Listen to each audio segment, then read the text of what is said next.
And in color. Live and in color. Coming to you straight from YouTube. Because we're all from different parts of this wonderful country. Oh my gosh. Hello everybody. Thank you for coming to the 87th episode of Fish Talk. Woohoo! No, I didn't get lost, Whip. You know what I do. I'm never on time for streams. Especially if it's my own. I like the keepings. The what do you call it? You got to stick to tradition. That's it. Keep you on your toes, Whip.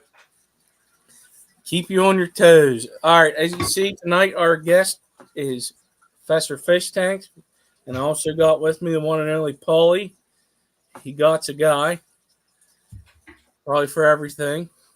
That's it. I got a guy. You know, those Jersey people. Right, I'm gonna say the hellos. Hello, Scotty Aquati, Lindaworth. There's Bionic Bigfoot today. You're here. I see you. We got Chattanooga Ed. The professor was in there himself in the chat a little bit. We got Paul McCartney. Fish Hippie 39. Nice to see you. Shady Grady. Sam, how are you? Let's see. We got the Whips World. I did not get lost. I had to find my glasses. Still haven't. One of them things where they're on your head type thing. Stephen P. Hello, Eddie. Nice seeing you. Glad you can pop in. I need to get Eduardo, did that keyboard get fixed so you can get out of those caps? No. If he typed regular, it wouldn't be right. Okay. I know. Wouldn't know it's him. Would think somebody else is impersonating. I'm telling you. We have Peplin Creek Aquatics. How are you? Nathan Have, right after this stream, I'll be giving you a call if that's okay. We got Melvin, John McKenzie, Bruiser CB. Hello, Elizabeth. Long time no see. Nice to see you. We got the one and only Jimmy P. Jenny Lynn. We're almost to the bottom. It's going to jump. Oh, no. We're good. All right. Hello, everybody. Lurkers that's hanging out, just listening to us, probably while you're doing fish maintenance or you just don't feel like typing. I get it. Sometimes I don't feel like typing. I just like to listen. But do I have anything I wanted to bring up before this? Yeah. Next Sunday, I will not be streaming. I will be in California. I don't know. There may be a pop-up. We'll see. But I don't know yet. Got to figure that out. I'm going to be watching football. I think you should just enjoy your vacation. Don't worry about YouTube. Well, I'll be. He's going to have Doc Awesome to abuse. So yes, I'll be staying with Dr. Anthony. I'll be visiting some people. Hopefully, we'll have a cookout. We all can hang out and stuff. That would be great. Thursday, I should be streaming. Probably because I'm off, man. I took off. She went on a vacation. She's not going to Florida. Matter of fact, she probably just got on the plane. So it's me and the kids. And I ain't doing nothing. Well, I'll work on fish tanks, but, you can't. I can't. I need myself a little bit of a break. Especially whenever you work, I don't know, let's see, 6, 12, 14 days straight without a day off. I need a break. But yeah, that's pretty much it. I did bring up that I did get some new fish last week. And as a matter of fact, he was with me Thursday. Kind of heard me rant a little bit, but it happens. That's just all there is to it. I mean, I had a lot of good, a little bit of bad. It always happens, but yeah, sometimes it just is what it is. I'm just so mad I had to vent a little bit. There were CW127s, Suda McGills, the Blue Eyes, and also the Spotteds. I got some punctatus catfish too that I'm going to be putting. I need to get some more for my daughter's tank because the old one's aged out. Hello, Jeff.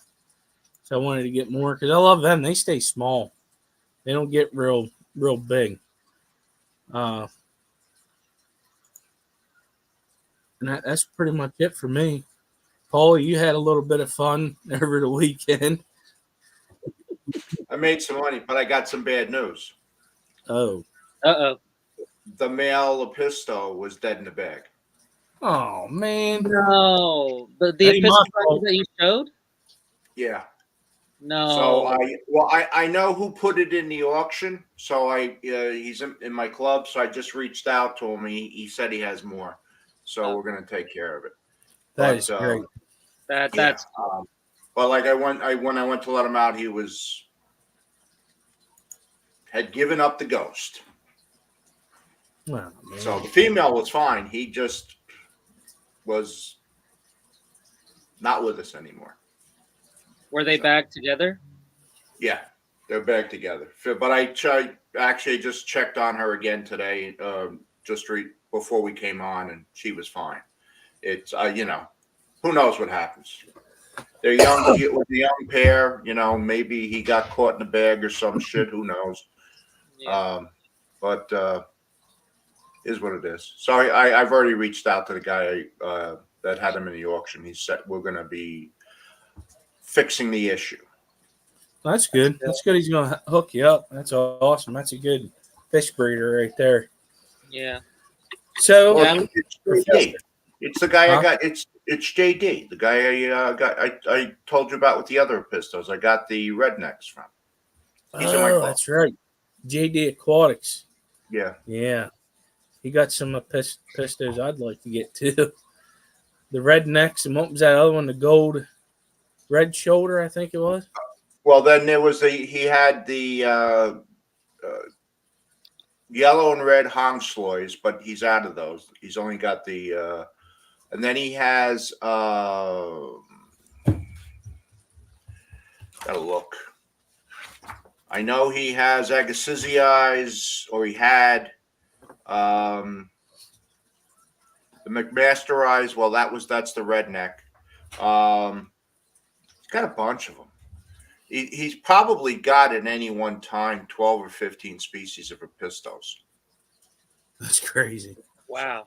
Well, that's what he does. He does dwarf cichlids. He does that, guppies, and like he'll do some tetras, rasboras, stuff like that. But mostly his thing is dwarf cichlids.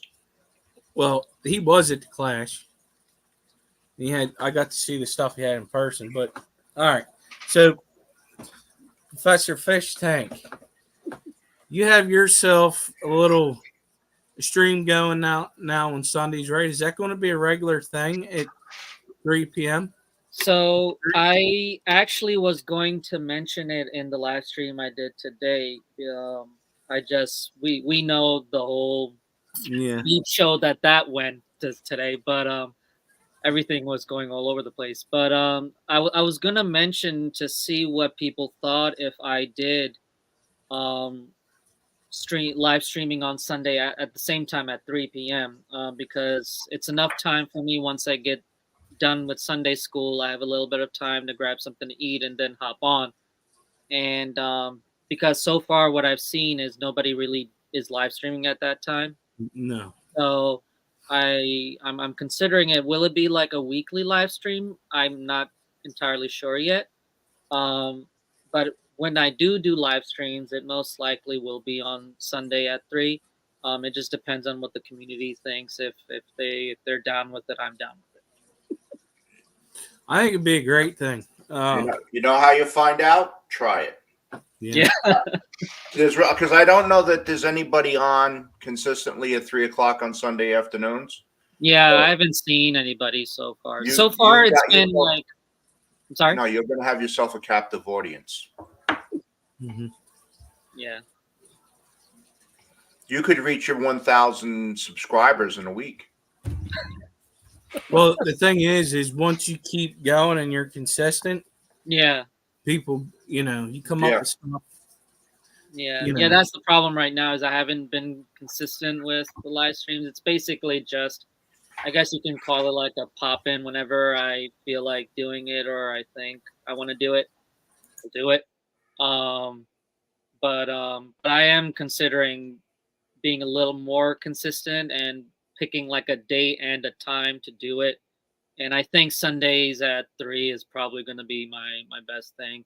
Um, Another issue is like Sundays is like the one day where like family starts visiting and things like that, and then and then I'm like, well, I had a stream later on. I have to cancel it because so and so decided to show up. But It's called priorities. yeah, exactly.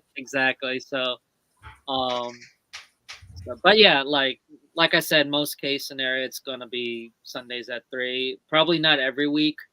Um, but when it usually what I do is if I'm set on live streaming, I'll post the stream, like schedule it like in advance, so it'll show up on my YouTube channel and everything, and so hopefully people will end up seeing it at some point, and then they know, oh, okay, he's going live Yeah. this day at this time. So yeah. Well, that'll be good. Uh, the one before this last live stream, wasn't you like showing some plants that you got in? And Yeah. that So selling, yeah, right? yeah. Was it? I It think was, well, the official live stream, like Professor FishTanks live. This today was the third one, and I think maybe not this past live stream, but maybe the stream half before. I did a live unboxing of plants that I got yeah. ordered for the store. Yeah, it was a Tropica order. Mm. That was pretty cool how you did that. I think that's a good idea. Yeah, That yeah, no, way I'm you get, definitely, yeah, no, that definitely, I got a lot of good reactions with that, and so I think whenever I do get like shipments of plants or whatever, and I'll do like a live stream unboxing and like a Q&A. So I did enjoy that live stream a lot, and you got to see an emotional side of me in that live stream. yeah. Yeah, I think it was. I think it was. I like whenever people have a website like yourself, which we'll get to that here. Whenever you get stuff in, you're showing what you got, and then Yeah, like if they have a question about it, especially plants, yeah, because there's just so much. There's a wide variety of them. They all need different lighting and all this, that, and the third yeah, for them to yeah, thrive, right? So if you're somebody like me that don't know a lot about plants, I just throw them in and hope they grow, and that's the ones I stick with hmm, because I don't have honestly I don't have the time to get into all that like the ferts. I can't do yeah, CO2. I can't do it. There's no way. I don't do it. But it's just it's great to have that somebody that does that. That is great. I mean, you got your wet your plants with Stephen P and them that do that. But for somebody that's actually selling them to be able to do that along the way, that's great. Because there's another one, KJE. Whenever he gets plants in, I just like seeing that. I think that's a good idea. Oh, I gotta turn that down.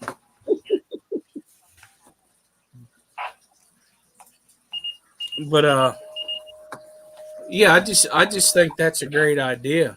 I like. I would. If it was me, I personally keep doing that. Once you get stuff in, you know what I mean. yeah. No, definitely. When I get my next shipment of plants in, I'm gonna be doing a live unboxing of it because I did enjoy it, showing them off, and then people had questions and questions about them, and then I would, because some of these plants that I'm getting in, I myself have never kept personally, so it's like I'm opening it I'm looking at it for the first time with everybody, and of course before I do get it in, I do my research and everything like that. But yeah, it was definitely a live stream I enjoyed, and I do plan on continuing doing it. Well, I'm gonna go ahead. We're gonna go ahead and show that real quick. Your website. Cool. You and I talked about it earlier before we came up. Yeah. But you actually have other stuff, and you did. I know you explained it on your one live stream about the the jungles part of it. Is that right? Did I say that Yeah, right? so Atlantic Jungles is basically part of Atlantic Aquariums, but it's for semi-aquatic. So it's for your turtles, amphibians, axolotls. If Mm-hmm. you're into vivarium, paludariums, things that is not fully aquatic, it has a terrestrial side. That's what Atlantic Jungles is about. So if you're into rapashi foods, if you're into what you call it, terrariums, vivariums, equipment, stuff like that, sensors, humidity sensors, all that stuff you can find there. If you keep crabs, so like if you keep vampire crabs or anything along the lines of that, all the stuff you would need for that is at Atlantic Jungles. It's still a work in progress. There's not a lot in it. Yeah. But yeah. What I like about your website is a problem I had before with website. Like, yeah, there's a lot of stuff that's out of stock, but that's fine. I mean, you got to wait till stuff comes in, right? But like whenever this button here, when you hit load more, it doesn't move. There's a lot of other websites that whenever you hit that load more, it jumps up to the top. Oh, yeah, I I know mean, exactly what you're talking about. but yeah, and your website is very very easy to use. That's what I like about it. Also, you even have categories of stuff, which is great. Like a lot, I just really like this website. You did a really good job with it. I the whole business and even the website when I was designing it was geared towards, from looking at it as a consumer standpoint, right? So I tried to design it in a way that if I was going onto this website, how would I want it to be in terms of ease of finding what I need to find? So I've been, and it's still a work in progress. I'm still tweaking it. And it's just a matter of, and there's different ways of finding. There's a search bar in there. You just type a name in. If I have it, it'll pop up. I'm working on even fine tuning the categories even so it's even more easier to find what you're looking for. And it was just in that mindset, was in terms of a consumer mindset. The stuff that I have noticed from other websites and other stores and business and things like that that I liked or I didn't like, I implemented that too when I was building this. And so, but it is still a work in progress. I'm always tweaking it and doing something with it. I wish I knew how to do that stuff. It was not easy. It You know, was definitely I'm sure it isn't. It's like so much stuff, but the website is oh man, that's one thing I forgot to do. Later on in the description, I knew I forgot to do something. In the description of this video live stream, whatever you want to call it, it'll be in there so you guys can go over and check it. I knew I forgot to do something. it's okay. It happens. Oh, that's the wrong one. But yeah, that's great.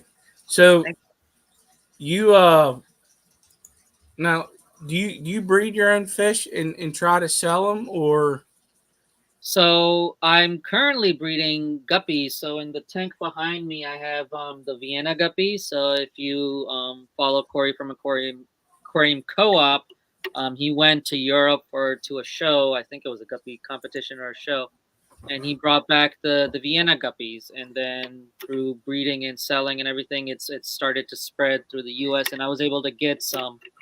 And from a local hobbyist, he was breeding them, but he wanted to get rid of them, so he gave me what he had, and so they're breeding a lot. Actually, I have to figure out a way to kind of split the colony.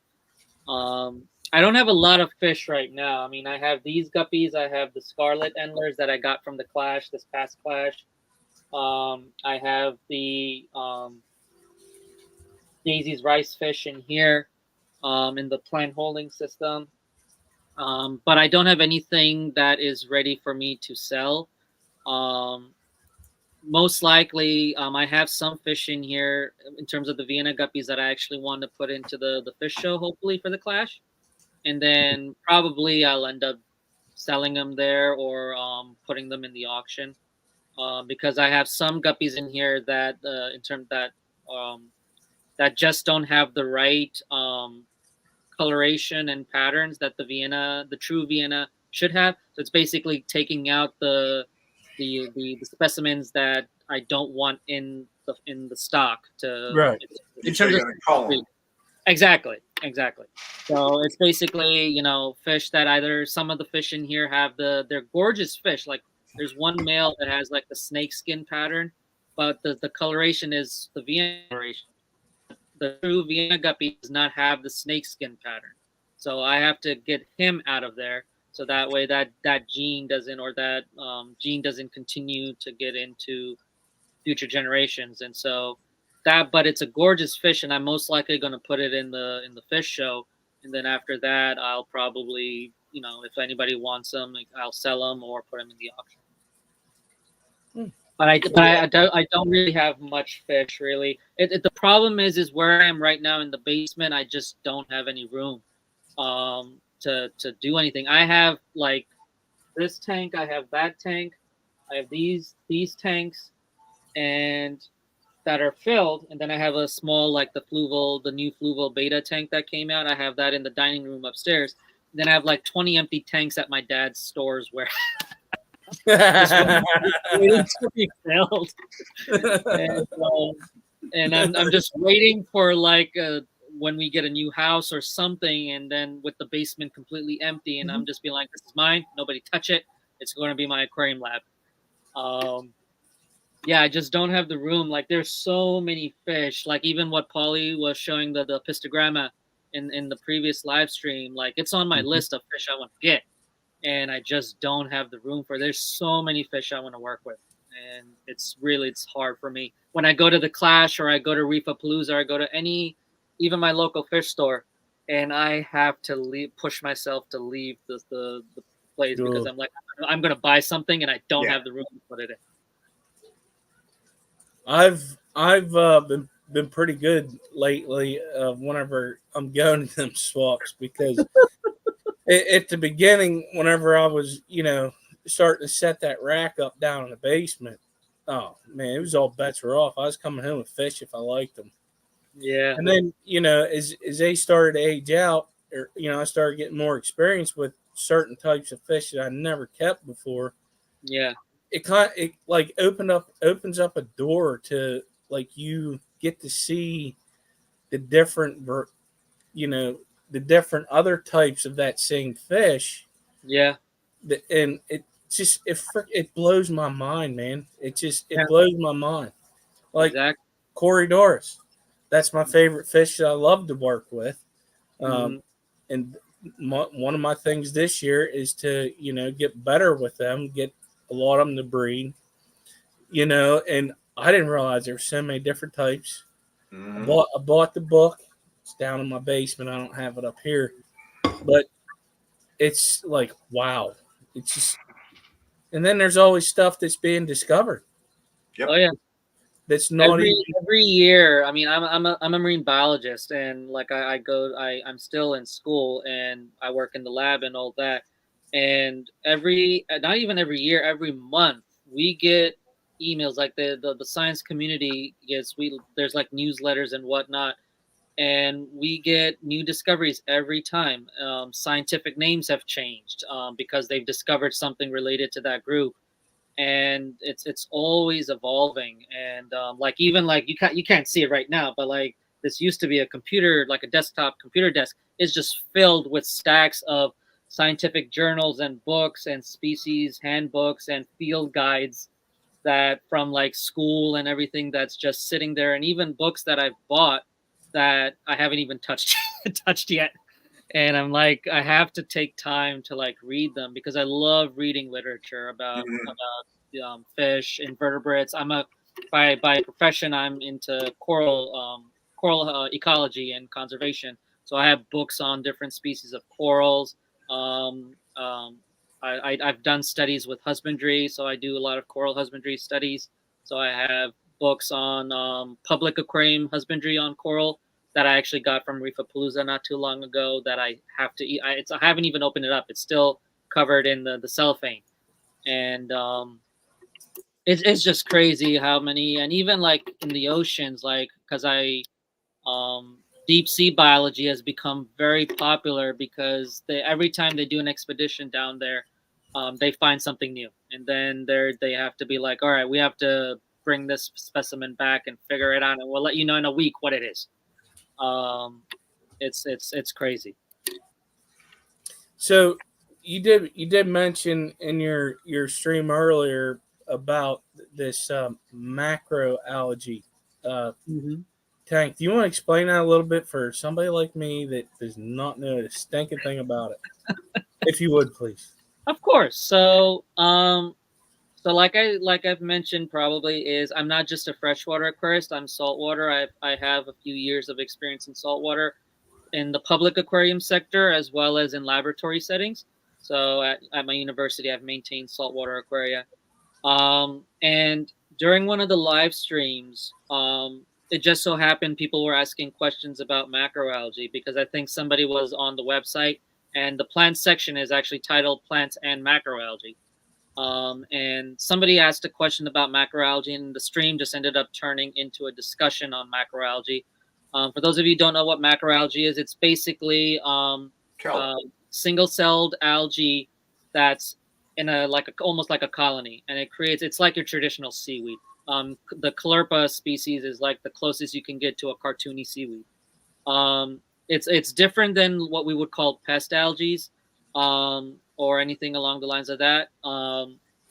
And it works just like a regular plant. It's photosynthetic. It takes up nutrients from the water, but it doesn't have a root structure. So it's almost, you can kind of say it's like a moss. It'll attach itself to rock. Some of it actually grows out of the substrate, the sandy substrates. Nice. But then you have like larger species of algae, like kelp that you may have seen in the Pacific side, Mhm. like in Monterey Bay and things like that. Those types of seaweeds or macroalgae have what we call a hold fast. That's kind of like a root structure, but it's basically just to anchor it to the Yeah. rock or whatever it is. And so we were talking about it, and I think Didi or somebody mentioned, they were like, because the conversation went to where we started talking about planted saltwater aquaria.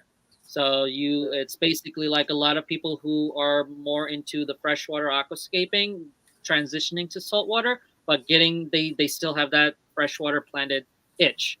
Yes. And what they end up deciding to do is, well, we have all these beautiful macroalgae. Let's plant it into an aquascape, but it's saltwater.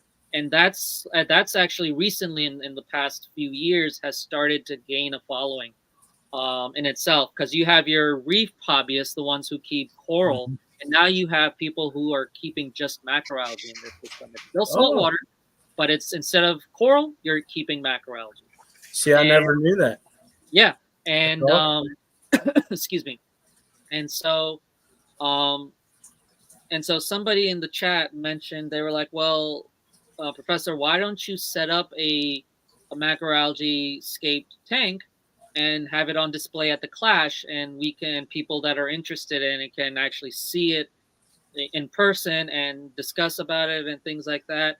And I kind of brushed it off because I don't have the money or the space or anything to set up a macroalgae setup, bring it to the Clash, then bring it back and maintain it and things like that. And then I started thinking about it, and I was like, okay, well, I have an idea. Let's see what the community thinks about it. And so the next live stream that I did, I introduced the concept where I was like, so this is what I have planned. So what I'll do is, if there is interest, I'll set up like a small saltwater tank, a macroalgae setup. I'll maintain it up till the Clash. I'll bring it to the Clash. I'll have it displayed at the Atlantic Aquarium's booth. And then what I'm going to do is, at the end of the event of the week, I'll raffle it off. And then whoever wins the tank, the entire setup, filtration, livestock, everything, you can take it home and enjoy it. The problem is I don't have the funds for it. So I was like, if you guys really want to see this, I'm going to need financial help with it. Yeah. Otherwise, it's not doable. And After that live stream, I went back, I did my research, I figured out what equipment I want to use, supplies, all that stuff, main stuff that I would need financial help with. And I made an itinerary list. I posted it on the community tab, and I even did a follow-up live stream on it to introduce the list. And then I said that, and then I basically was like, if you're interested, shoot me an email. This is the amount of each item. I even gave the price of each item, and I That's was cool. like, if you want to sponsor by, if you want to donate by sponsoring, like let's say for the filter, it was $80 something because I'm getting it from my distributor, so I get a little bit of a cut. Nice. I was like, so it's about $80 something for this Oase Filto Smart filter, canister filter. If you want to donate that amount of money for the filter, that's great. And this is the total amount for everything, for the setup. And I gave about, I think, till the Monday after that week. I was like, I'll open up after that. If I don't meet the cost, then the project's scrap. I'm not going to do it. And thankfully, within a few sponsors, I was able to fully fund the project. That's So awesome. yeah, so thank you to Fish Fam Link, Dee Dee, Scotty, Foxy's, Peplin. I'm probably forgetting somebody, but they all donated, pitched in, and we were able to get it funded. Some of the maintenance stuff, so like the buckets, the salt water, things that I would have to constantly buy, I said that I would cover it. I'm second guessing that now, but it'll be fine. Yeah. And I said that I'll work with that. Anything that I have to order online, I'll cover shipping and all that stuff. And then I'll basically, as I'm building the setup, I'll make videos of it. We'll talk about the chemistry of, in terms of how to keep the macroalgae alive, because there are fertilizations involved with it. Because compared to like our freshwater plants, macroalgae suck up nutrients like crazy. That's why they're very popular in saltwater systems in terms of the refugium. So in the sump, they'll have a refugium with like chaetomorpha, things like that, and it sucks up nitrates and phosphates like crazy. And so if you have a low nutrient system where you don't have a lot of fish in your main display, you have to supplement with fertilizers. And there's actually somebody on Instagram who's become very popular for his macroalgae setups, and somebody did a video with him, and he talked about what he does in terms of fertilization. And so I'm doing more research into that to use for my setup as well, and I'll be able to talk about it when I make that video. But it's basically going to be a series of videos on, step by step, on how I set up. You're gonna learn with me because I've worked with coral. I've never really worked with macroalgae that much, and so it's gonna be a learning curve for me. But hopefully, by the time it's the Clash, you'll get to see a beautiful planted saltwater system at the Clash. That'd be So, what awesome. size tank do you need to cultivate this macroalgae? So I'm gonna be one of the things that I had to think about is because of the fact that I'm gonna be transporting it, and whoever ends up winning the tank has to transport it. And I decided to go with a 10-gallon tank, so like the Aqueon 10-gallon. Mhm. If you're new to saltwater, I would never recommend an aquarium less than 40 gallons to start for a saltwater system. The smaller you go with saltwater, the more issues you're going to have with maintaining water chemistry and quality. Because in a large system, let's say you have a 175 gallon saltwater system, with water evaporation, you're going to get less of a salinity swing than you would in a 10-gallon tank. Because Oh, let's okay. say in a 10-gallon tank, so the water line in this tank right now is like about right there, right? So usually in a basic saltwater setup, you want the salinity, if we're talking parts per million, you want it about 1.024 roughly, let's say. And as the water is evaporating, salt is still in the tank. It's just the H2O that's leaving the Yeah. tank. So in that much evaporation, that 1.024 will go up to like 1.29 or something like that in just that much evaporation. Compared to if it was a larger system with that much evaporation, it might go up a point or two maybe, but it's enough where you can catch it and then just top off and you'll be okay. Whereas for a smaller system, especially if it's open top, you're getting a lot of evaporation. That amount of evaporation can go a long way, and that's why a lot of saltwater hobbyists, for brand new spanking new people that are getting into saltwater, we don't recommend it because we don't want you to constantly fight, the water parameters and things like that. And with a larger system, it's more water volume because especially if you have a sump, it's more water volume, more dilution, and you're not gonna get that many nutrient swings as compared to if you now when you get more comfortable with salt water and everything like that, then by all means go down. We like a 20-gallon is considered a nano system in the saltwater world. So but once you're comfortable with it, by all means go smaller if you'd like. Um, but yeah, but it's mainly if transportation wasn't an issue, I would never do a 10-gallon. I would at least do probably a 20-gallon. I've kept salt water in 20 gallons before. I've kept jellyfish in 20-gallon tanks. Um, but that's Good. because I have that experience. I can manage it. It's a good But thing yeah. you're saying that because Stephen P's thinking about starting one at a time. I mean, hey, it's up to the Aquarius. If you're up for it, it's going to be a bit of a challenge. But if Yeah. you're good with maintaining water quality and freshwater, it's just a little bit more intuitive in terms of chemistry with salt water. But it's not like the end of the world. It's not like you have to completely relearn everything and everything like that. The nitrogen cycle is still the same. It's just that, whereas like right now I have this much evaporation, I don't care. It's fine. But with the saltwater system, you have the concept of salinity to think about. And yeah, so like 20-gallon is still okay. I personally would never. The motto is the larger the better, and that's what I Yeah. go. Because you have more forgiveness with that in terms of your water parameters as compared to if you were to keep it in a smaller system. Now, here's the thing: if you had like with Steven, he has a 20-gallon tank. If you attach a canister filter to that, let's say for example, like the large canister filter, I prefer the Oases. You're adding more water volume to that, so that helps you. So if you calculate how much water volume is in that canister filter, add it to that 20 gallons, you have more than a 20-gallon system to it. Um, Compared to if you were to put a hang on back filter to that, you're not getting that much water volume. Okay. So that would be my suggestion with a setup like that. If you're gonna go with the 20-gallon, I would recommend hooking up a canister filter to that.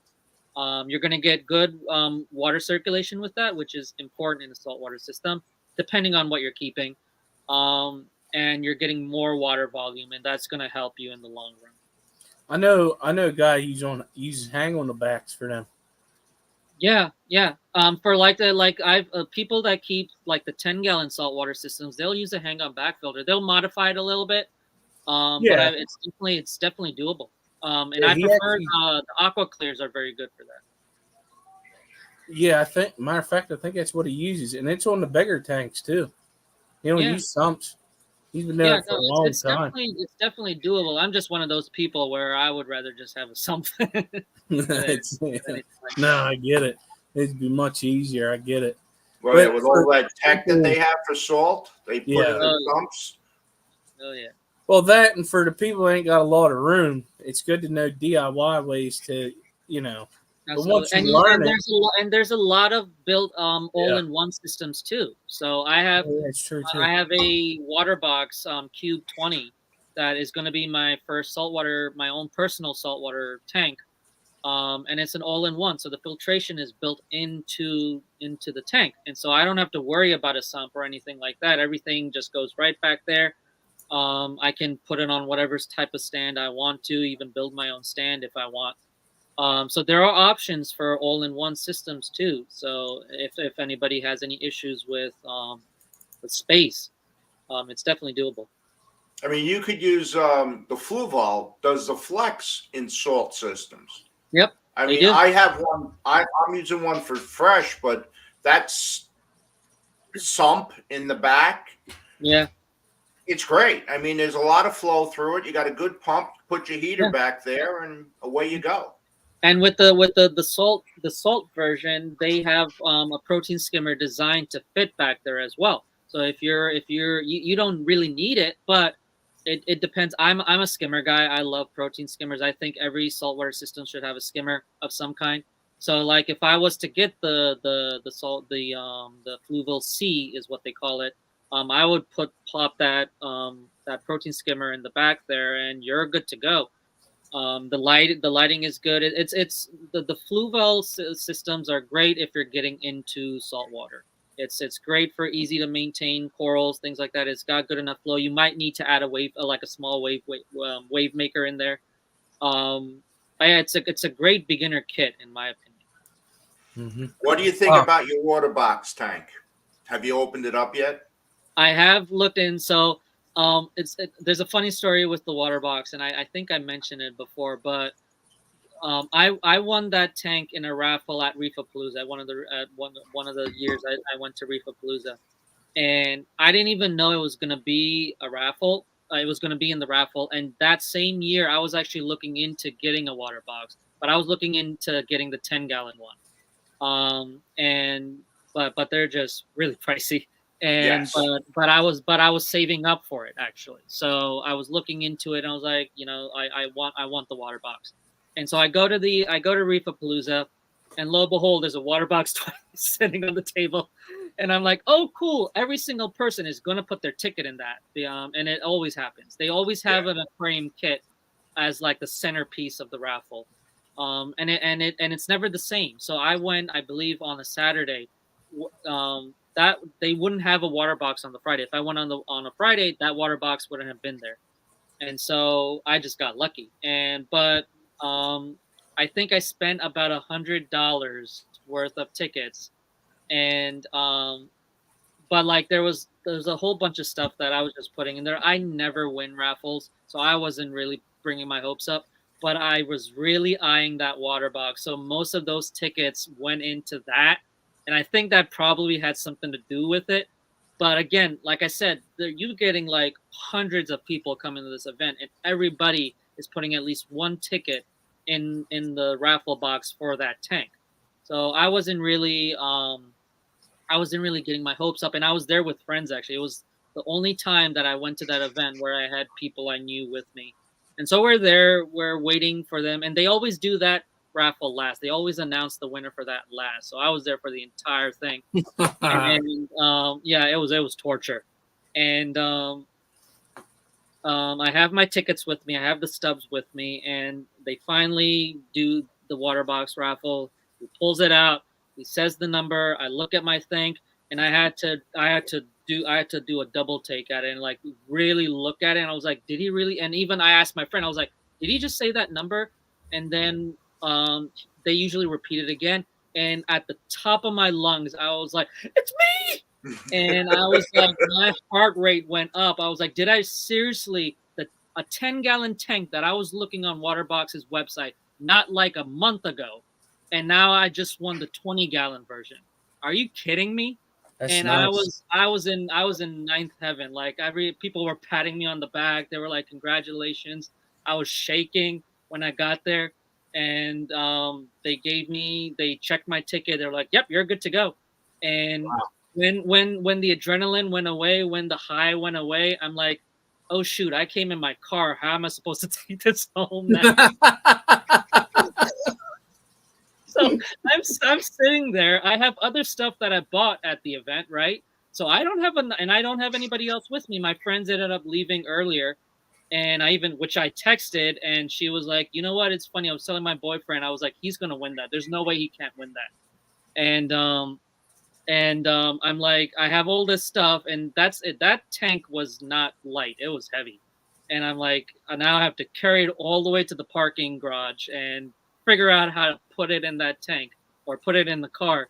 And so I wedged it in there. I patted it. I made sure that it's not going to bang around, because it is a glass. It's an old glass tank, and I got it home. And as I'm driving, I'm like, how am I going to explain this to my mother? It's going to be like, great, now you got another tank. But yeah, I was livid. I was like, there's no way that I won this tank. That's it. Hey, it was a special tank that you really wanted, and you got it. It was like I had no hopes. I was like, $100 on raffle tickets. I'm probably not going to win anything. That was probably the stupidest thing I ever did. But like, I mean, if you think about it, you go onto Waterbox's website right now and look at how much that 20-gallon cube is versus me spending $100. I saved a lot of money. Oh yeah, yeah. And so, well, yeah. I won an Eden 30 this summer, Waterbox. Wow. Yeah, they had. I was doing my honeydew list, and I had the TV on for noise, and Waterbox popped up. They were doing a freshwater stream, and after every segment, they were raffling off shit. So it was like a $500 gift card. So I just put my name in. I said, "What the hell?" I just and I'm screwing doorknobs onto some new doorknobs on, and I hear I just won $500. Okay. So and they were having a 20% off sale at the time. Oh wow. So I looked at what I could get for $500. I got the Eden 30 and some Sirius stone. I like the tank. The idea of it is good, but the implementation, not so much. They on that style tank, they recommend CJ filters. Yeah. For canisters because the return and the intake and the outflow are supposed to fit in these little boxes they got cut out of the glass, and then they've got sliding glass covers. Yeah. They didn't measure those CJ parts very well. The lower glass does not close over it. Oh wow. So that's one. And then they want you to use AI aquarium lights. Yeah, the new AI strip lights. But they are less than 19 millimeters thick. The only other, and they're like, for that 30-gallon tank, it's $250 for a light. Yeah. No. Yeah. Yes. I'm good. So I found the Hager, the 24/7 Hager lights fit thickness wise, but they're not long enough. That's a 23-inch tank. So the AIs fit. Because with that lid on top of it, you don't have enough clearance for a light. So the Hager's the only one that's narrow enough or thin enough to fit under there. But like I said, and then the stand on that size tank, it's only one big door, so it's flat packed. So you got to put it all together. Well, the screws that they put for the door with the mollies aren't heavy enough, and as soon as you close the door twice, the freaking what the what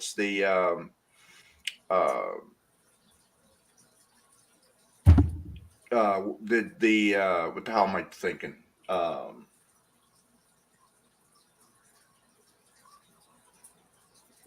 No idea. No,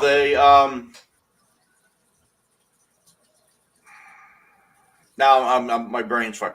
The things that hold the door on the hinges. The hinges. Sorry, it just didn't. It wasn't sitting there. The hinges. So it's got soft close hinges on it. The hinges pulled right out of the door, out of the cabinet. Oh wow! I'm looking at them, I'm like, I can't. What the frick is the name? So, so the hinges pulled right out. So then I had to, it in the idea of it was good. They just didn't follow through. So when I called them about the lids, they have these metal handles that are glued onto them, and that fell off on one of them. So they sent me new ones. Well, you know what? The lids aren't the same size. Yeah. Yeah, that's crazy. But you got it all taken. Well, we got 5 minutes left, and there was a couple questions. I hate to cut you short, Paul. Go ahead. Go. But this isn't about me. Homer asked a question. I can't even say some of it, so you're gonna have to read it. I can't say the last half of it. Monodactylus argentus. I know it's silver. Silver monos. Do you know by chance good literature on them? Do I? Maybe. I have a few books, but basically, what you can also do is, which I have done a lot of times, is Google Scholar. So this is what we college students use a lot. If you go to Google, type in Google Scholar, the search engine changes to where now if you put in something like the scientific name of that species, you'll get a lot of peer-reviewed journals on it. And then you can just kind of skim through and kind of see. The issue with that is not all of these journals are open to public domain. Like you would have to register and make an account, or you have to buy, or you have to get in touch with the author, which I've had to do many times, and it's a pain in the butt.